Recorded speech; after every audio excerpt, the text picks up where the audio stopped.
Assalamualaikum warahmatullahi wabarakatuh. Halo semuanya. Perkenalkan, kami dari kelompok 1 dari kelas A1 Program Studi Farmasi angkatan 2020. Berikut ini adalah anggota dari kelompok kami.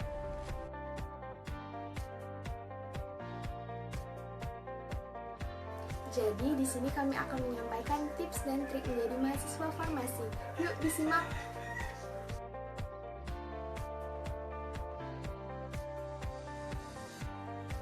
Tips belajar dalam farmasi yaitu yang pertama, take good note, mencatat catatan penting. Mencatat catatan penting bisa dapat dilakukan dengan merangkum, dengan grafis visual, dan dengan poin-poin penting yang telah disampaikan dosen. Mencatat catatan penting ini sangat perlu bagi mahasiswa farmasi karena materi yang disampaikan mungkin akan berguna dalam suatu tes pekerjaan.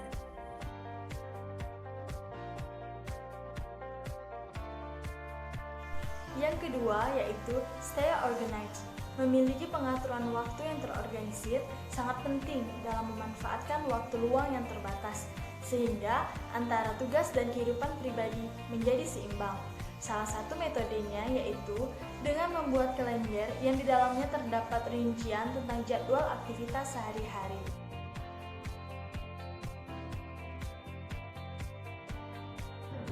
Nah, tips belajar yang ketiga adalah study with others atau belajar bersama kelompok.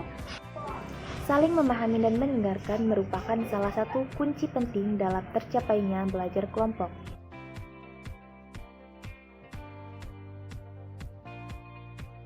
Tips yang keempat yaitu menghindari distraksi. Adanya distraksi dan belajar dapat mengganggu waktu belajar. Cobalah untuk mematikan TV atau telepon, menghindari sosial media, dan menemukan tempat belajar yang nyaman. Tips sederhana tersebut efektif untuk menghindari gangguan dan tetap menjaga konsentrasi saat belajar.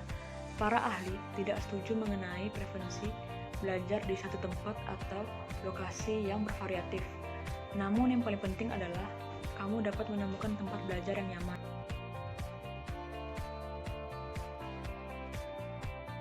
Tips yang kelima adalah asesors. Gunakan sumber daya. Salah satu sumber daya yang kurang dimanfaatkan dengan baik di sekolah farmasi adalah saat jam belajar di kelas.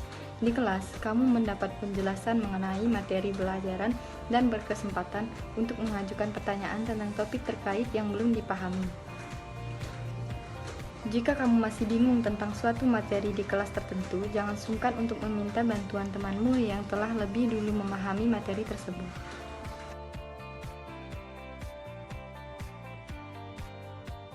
Tips keenam adalah manajemen waktu dan belajar. Manajemen waktu adalah proses pengendalian atau pembagian waktu berdasarkan rangkaian kegiatan yang telah direncanakan dan telah dipertimbangkan. Bagaimana manajemen waktu kita bisa maksimal setiap harinya?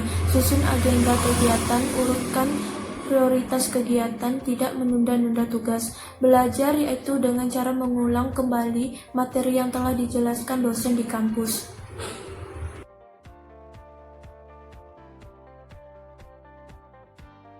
Avoid studying too much atau biasa kita sebut dengan jangan terlalu banyak belajar. Di sini tuh sebenarnya boleh belajar, tapi kita bisa membagi waktu antara waktu bersama keluarga, teman, atau mungkin sosialisasi di lingkungan sekitar kita.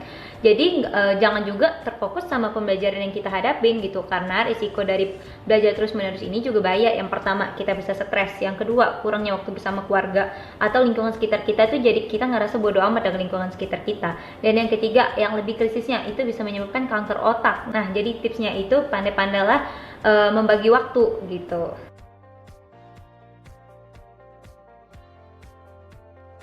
Lalu tips yang kedelapan adalah bertanya kritis. Dari bertanya kritis kita dapat memahami materi dengan lebih baik. Dari materi yang kurang kita pahami, atau bahkan materi yang tidak kita pahami. Bertanya kritis juga dapat melatih public speaking kita, karena public speaking itu kan membutuhkan keberanian dan kepercayaan diri yang tinggi. Sedikit motivasi dari kelompok kami, apa yang kau kerjakan akan menjadi bagian besar dari hidupmu. Dan satu-satunya jalan agar kau bisa benar-benar puas adalah dengan bekerja keras. Dan satu-satunya jalan agar kau bisa bekerja keras adalah dengan mencintai apa yang kau kerjakan. Jika kau belum menemukannya, teruslah mencari, jangan berhenti. Karena dengan menggunakan hati, kau akan tahu saat kau menemukannya. Sekian tips dan penjelasan dari kelompok kami. Mohon maaf apabila ada kesalahan. Terima kasih. Wassalamualaikum warahmatullahi wabarakatuh.